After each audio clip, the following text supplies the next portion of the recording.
Hello नमस्कार, मैं हूं आशीष और मैं आपका वेलकम करता हूं भारत फर्स्ट में। कभी कभी एक स्टेट को लेकर ये मन में विचार आता है कि कब इस स्टेट की स्थिति ठीक होगी। दोस्तों, हमने आरजी कर देखा।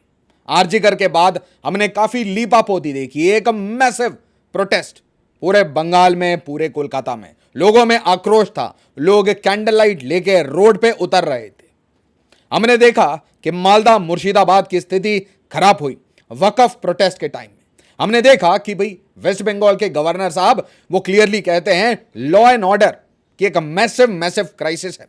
दोस्तों, बंगाल में फिर से एक दुष्कर्म हुआ है और किसी ऐसे वैसे जगह नहीं, बिल्कुल posh of the posh areas में, कोलकाता के बीचों बीच साउथ कोलकाता लॉ कॉलेज में, एंड मैं कहूंगा ब्रॉड डे लाइट, 3 लड़के एक युवती के साथ दुष्कर्म करते हैं। और इसके बाद आप ये समझ जाइए कि कहीं ना कहीं एक बहुत बड़ा गैप आ रहा है बंगाल में। और वो गैप बहुत सिंपल है, गवर्नेंस और मिस गवर्नेंस के बीच वाला गैप। एक ऐसा गैप जहां पे आप अपनी पॉपुलेशन को समझा नहीं पा रहे हो, एक ऐसा गैप जहां पे लॉ एंड ऑर्डर कंट्रोल में नहीं। और उसका कारण जब मैं आपको बताऊंगा तो आपको समझ आएगा कि अगर इमीडिएटली आपने ये पॉलिटिकल क्रिमिनल नेक्सस को नहीं तोड़ा, अगर आपने इलीगल इमिग्रेशन पॉलिटिकल नेक्सस को नहीं तोड़ा, तो भाई बंगाल क्रिएट करेगा अपने लिए प्रॉब्लम और साथ ही साथ भारत की अष्टलक्ष्मी नॉर्थ ईस्ट के लिए। कहानी को देखिए, Kolkata student gang raped, BJP says accused is seen with Abhishek Banerjee. ना दोस्तों, इसकी जो फैक्ट चेकिंग है मैं नहीं कह सकता, बट सारी मीडिया ये कह रही है कि भाई बिना इन्फ्लुएंस के आप साउथ कोलकाता लॉ कॉलेज में घुस के, आप एक स्टूडेंट हैं, आपके साथ एक स्टाफर है, एक करंट स्टूडेंट है, और ये तीनों मिलके 3 अक्यूज्ड जो कि अभी अरेस्टेड हैं, दे आर इन कस्टडी। तो ये 3 अक्यूज्ड मिलके ये जो सामूहिक दुष्कर्म करते हैं एक स्टूडेंट के साथ, एक छात्रा के साथ, इसके बारे में मीडिया का, पत्रकारों का, इन्वेस्टिगेटिव जर्नलिस्ट का यह कहना है कि भाई इसे लुभावने सपने दिए गए थे, इसे थ्रेट भी किया गया था। सपने किस चीज के? कि भाई कुछ पॉलिटिकल पोजीशनिंग आपको दे दी जाएगी, आपको कहीं ना कहीं कोई पोजीशन दे दी जाएगी कॉलेज के पॉलिटिकल, मैं कहूं, हिरार्की में। और इसीलिए आप इसे बिल्कुल नजरअंदाज नहीं कर सकते कि कुछ रसूखदार, पावरफुल, बड़े परिवारों से, कनेक्टेड फैमिली से आने वाले 3 अक्यूज्ड वो मिलके एक लड़की के साथ जो अपना करियर बनाने आई है कॉलेज में, उसके साथ दुष्कर्म करते हैं। और इससे ज्यादा शर्म की बात कोई नहीं कि भाई बंगाल के बिल्कुल बीचों बीच कोलकाता में, हाँ, क्योंकि ऐसा नहीं है कि ये दुष्कर्म सिर्फ एक जगह में होता है, बट आप सोचिए एलीट सोसाइटी में पढ़ने लिखने वाले बच्चों के ऊपर कितनी ज्यादा पॉलिटिकल प्रेशर, कितनी ज्यादा मेंटल प्रेशर डाल के ऐसे सिचुएशन में कॉलेज प्रेमाइसेस में गार्ड रूम को यूज करके, अगर कोई प्राइवेट एरिया होता, कोई होटल होता, कोई रोड साइड एरिया होता, कोई मूविंग व्हीकल होता, बट आप यहां पे स्थिति देखिए, आपको सोचना पड़ेगा। सोचने पे अपने दिमाग को मजबूर करिए कि अंडर व्हाट सर्कमस्टांसेस ऐसी चीजें हॉस्पिटल के अंदर, ऐसी चीजें लॉ स्कूल के अंदर, व्हाट इज दिस? चल क्या रहा है? एक साइड में मैं बांग्लादेश में देखता हूं रविंद्रनाथ टैगोर।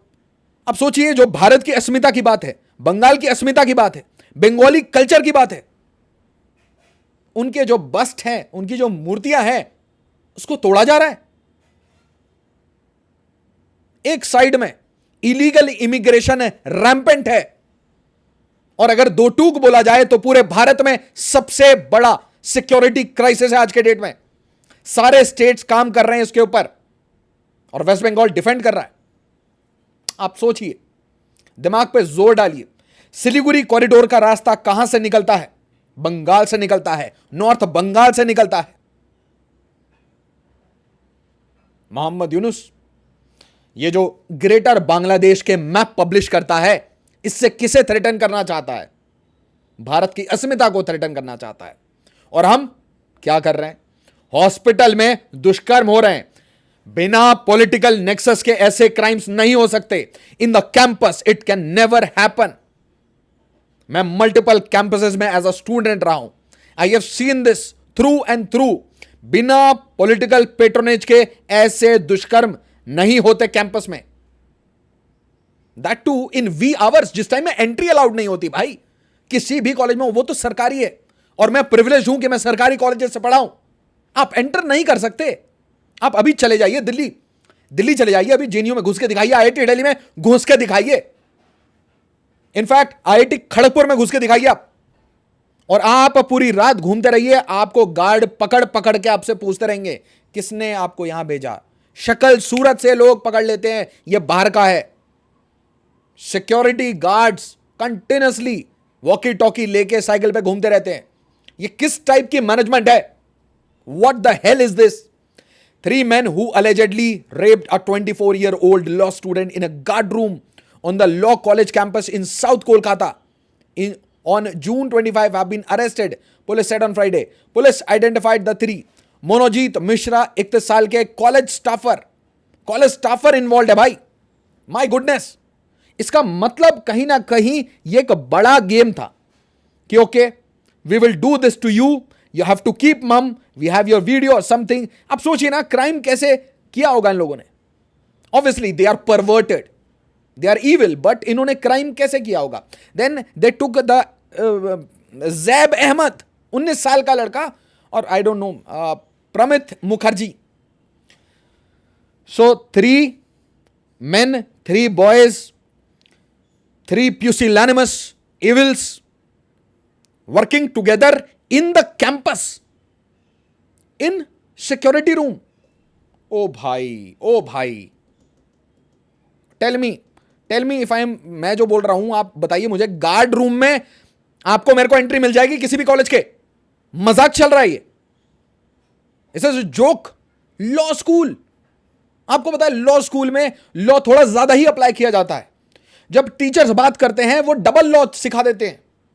वो सिंपल एक लेटर लिखते हैं, एक सिंपल इंस्ट्रक्शन देते हैं, वो भी ऐसा लगता है लीगल लेटर है, लीगल नोटिस भेज दी, और आप वहां कह रहे हैं गार्ड रूम में प्रोटेक्शन थी भाई।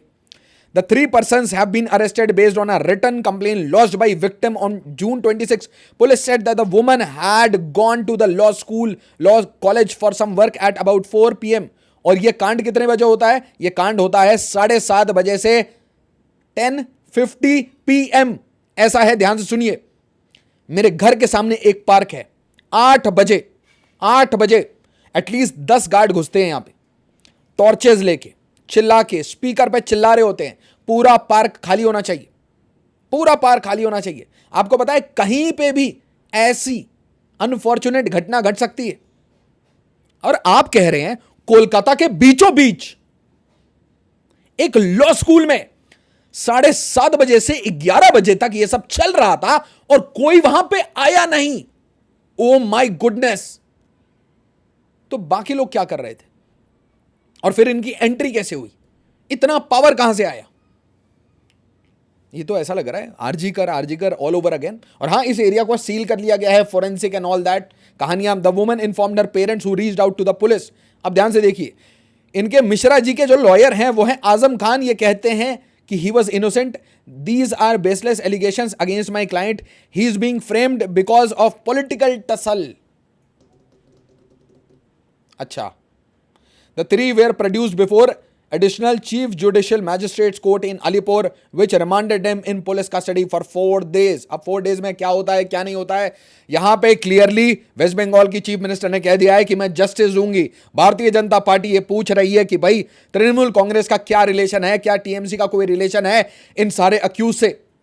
क्योंकि West Bengal gang rape, horror, woman raped in Kolkata law college campus, 3 held including TMC youth leader. ये देखिए द इंडियन एक्सप्रेस, ये सब हम बना नहीं सकते ना। TMC functionary 2 students arrested for alleged gang rape of law student in Kolkata college. और आप बोलेंगे कि ये कहानी बस इतनी है। Think about it. ऐसे कर्मकांड कब होते हैं? ऐसे कर्मकांड तब होते हैं जब क्राइम ज्यादा हो, एनफोर्समेंट कम हो।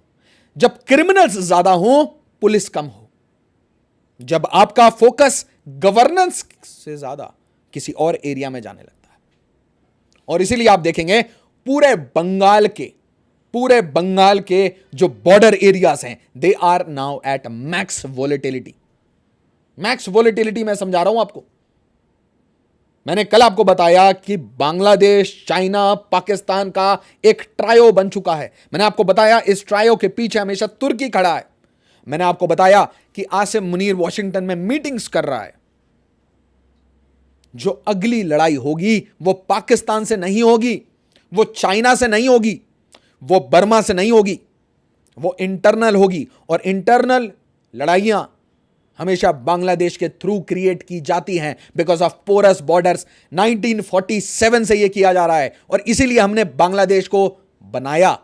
बट अनफॉर्चुनेटली हमने अपने बॉर्डर नहीं बनाए, धर्मशाला बना दिया इस देश को।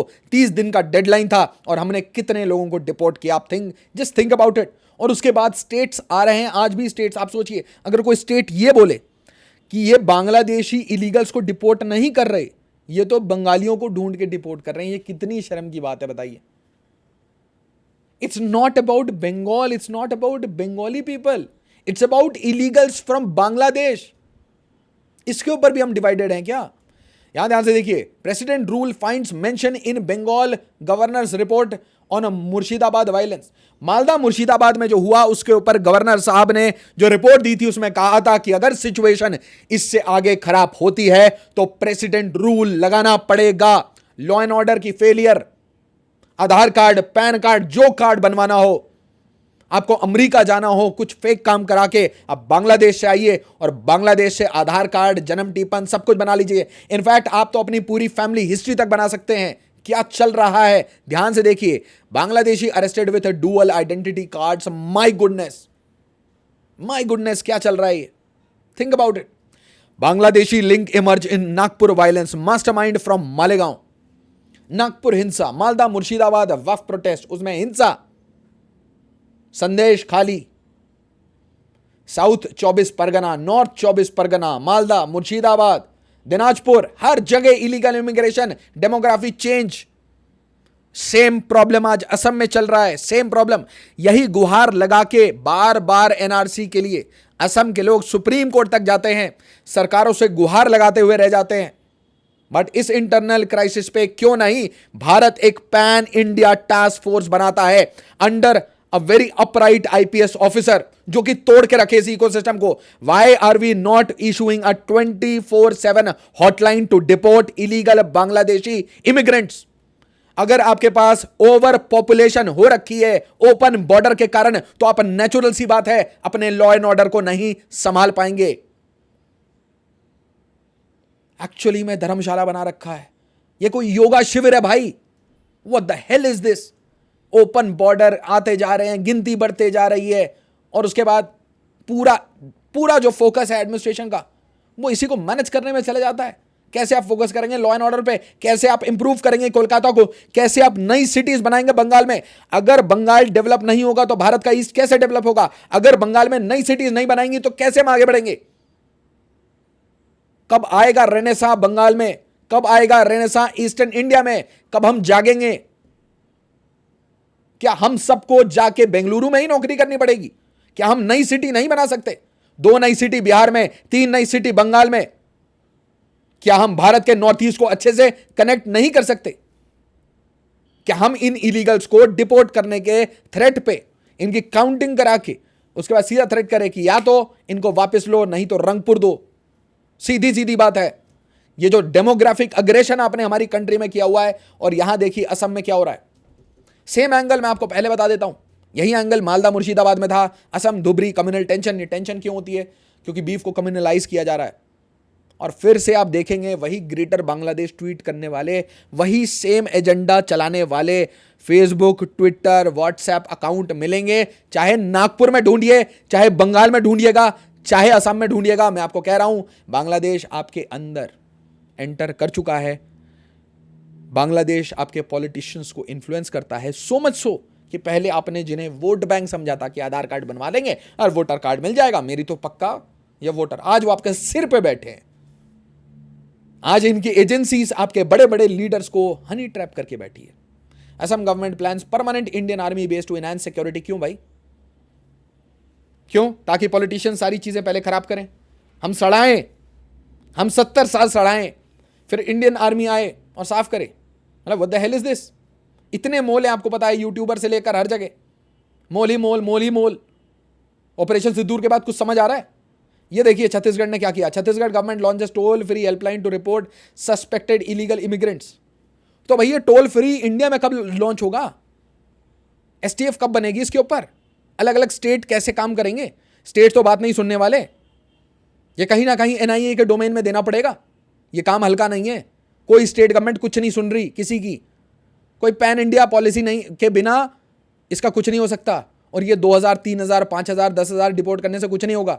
जितने ये लोग हैं उतना क्राइम है, जितना क्राइम है उतनी हेल्पलेस पुलिस है, उतने हेल्पलेस पॉलिटिशियंस हैं, उतने डिपेंडेंट हमारे पॉलिटिशियन वोट बैंक पे हैं। और जितने डिपेंडेंट आप वोट बैंक पे हैं उतना कम आप फोकस करेंगे गवर्नेंस पे, एक्चुअल वर्क पे। और उसी के कारण होता है पॉलिटिकल पेट्रोनेज का सिस्टम। और ये जो पॉलिटिकल पेट्रोनेज का सिस्टम होता है, वोरा कमेटी ने कहा था politicisation of criminals, criminalisation of politics एक साथ मिलकर टैंडम में काम कर रहे हैं। उसके बाद क्राइम होता है, उसकी लीपापोती होती है, कुछ नहीं होगा। इनफैक्ट मैं आपको यह बताना चाहता हूं कि हां, भारत की डेमोक्रेसी खतरे में है। हां, भारत का संविधान खतरे में है। हां, भारत में रूल ऑफ लॉ खतरे में है, क्योंकि बांग्लादेशी इंडिया में वोट कर रहे हैं। Crackdown on illegal immigrants, 2000 illegal immigrants deported to Bangladesh. Too little too late यार। पाकिस्तान एग्जाम्पल लो, पाकिस्तान से 1 लाख डिपोर्ट करके छोड़ दिया उसने। बांग्लादेश 1 मिलियन 10 लाख की डिपोर्टेशन करने वाला है। अब क्या है यार, 2000, 3000, व्हाट आर वी डूइंग? ये देखिए 1 million illegal immigrant self deport under Trump, wages rise. क्या कर रहे हैं ये? Why not in India? Fear ही नहीं है लॉ एंड ऑर्डर का। कोई दुष्कर्म कर रहा है, कोई इलीगल इमिग्रेशन कर रहा है, सब चंगा सी। Until unless push comes to shove, जब तक हम आखिरी स्थिति में नहीं पहुंच जाते, फिर हमें ब्रह्मोस मारने पड़ते हैं, फिर इंडियन आर्मी को आके काम करना पड़ता है। अब ध्यान से देखिए यहां पे, इसके ऊपर भी हम यूनाइटेड नहीं है। और ये बड़ी शर्म की बात है। इसका मतलब आपके आईएएस आईपीएस ऑफिसर कितना भी पढ़ लें, वो कुछ भी कर लें, अगर वो आपको एडवाइस भी दे रहे हैं कि मैम ये नेशनल सिक्योरिटी के लिए खराब है, मैम ये मत करिए, तो भी आप एक पॉलिटिकल जार्गन लेके आएंगे अपने वोट बैंक के लिए। और यहाँ पे मैं इसको बहुत क्लियरली कहना चाहता हूँ, ये जो स्टेटमेंट है, ये जो सेंटेंस है, ये फैक्चुअली इनकरेक्ट है। और साथ ही साथ मैं ये बोलना चाहता हूँ कि भाई ये सेकुलरिज्म नहीं है। आप किसी भी इंटरप्रिटेशन से मेरे साथ बहस कर लीजिए, this is absolutely not secularism. मुझे बहुत अच्छे से याद है, भारतीय जनता पार्टी की मल्टीपल सरकारों को डिसमिस किया गया था, प्रेसिडेंट रूल लगाया गया था। रीजन, राम जन्मभूमि मूवमेंट। और आर्ग्यूमेंट ये दिया गया था सुप्रीम कोर्ट में कि ये सरकारें सेकुलरिज्म के अगेंस्ट जा रही है। उसी तरीके से ये statements, they are doing no justice to India. 400 Bengali migrant labourers tagged as Bangladeshi being held in Rajasthan. कैसे पता चल गया? Migrants from Bengal being detained in BJP ruled state for speaking in Bengali. अब मतलब बंगला बोलने वाले लोगों को भी लैंग्वेज इशू बना के पता नहीं क्या करेंगे। मतलब अजीब लगता है, कितना डिवाइड करोगे? ब्रिटिशर्स डिवाइड करते थे हिंदू मुस्लिम में, आज क्या कोशिश होती है कास्ट में डिवाइड कर दे। हाँ, मेजॉरिटी को कास्ट में डिवाइड करो, स्टेट में डिवाइड करो, रीजन में डिवाइड करो, कन्नड़ वर्सेस हिंदी कर दो, हिंदी वर्सेस तेलुगु कर दो, तेलुगु वर्सेस तमिल कर दो, रीजन विदर्भा वर्सेस कोंकण कर दो, या फिर महाराष्ट्र वर्सेस बिहार कर दो। नहीं हुआ तो बंगाली वर्सेस हिंदी कर दो, क्योंकि ऑप्शन है नहीं। और बहुत अनफॉर्चुनेट है, बहुत अनफॉर्चुनेट है। और फिर मेरा अगला क्वेश्चन ये है कि चलिए वेट करते हैं, बट क्या are you waiting for this to burn? क्योंकि जिस डायरेक्शन में हम ये देख रहे हैं, जिस डायरेक्शन में, क्योंकि अगर सोची सदा सुखी आपको पैटर्न्स पहले दिखने लगते हैं, अगर वो पैटर्न्स पहले दिखने लगते हैं तो आप रिएक्टिव नहीं हो सकते, आपको प्रोएक्टिवली प्रीएम्प्टिवली जाके हिट करना पड़ेगा, चीज़ें ठीक करनी पड़ेंगी। लेट्स सी, क्योंकि जब चीज़ें आउट ऑफ कंट्रोल जाती हैं तो फिर आपको प्रेसिडेंट रूल लगाना पड़ता है। और मेरी एक सिंपल एनालिसिस ये कहती है कि ऑब्वियसली यहाँ पे पॉलिटिकल है ना टू एंड फ्रो चलेगा, बट यहाँ पे नेशनल सिक्योरिटी कंसर्न है और वो बहुत सीरियस हैं और उसे बिल्कुल अंडरमाइन किया जा रहा है। बंगाल में इसकी कोई सीरियस डिस्कशन नहीं है। If it boils down to a very serious security scenario, क्योंकि ये जो पैटर्न्स हैं ये बहुत इंपॉर्टेंट है। इन पैटर्न्स को आप समझिए, इसको बोलते हैं collapsing law and order. Collapsing law and order मतलब पावर जब धीरे धीरे अलग अलग नए नए सेंटर्स में शिफ्ट होने लगता है। आपने देखा इतनी प्रोएक्टिव थी कोलकाता पुलिस शर्मिष्ठा के केस में। समझ गए ना? वीडियो को लाइक शेयर और सब्सक्राइब जरूर करिएगा। एज ऑलवेज, जय हिंद, जय भारत।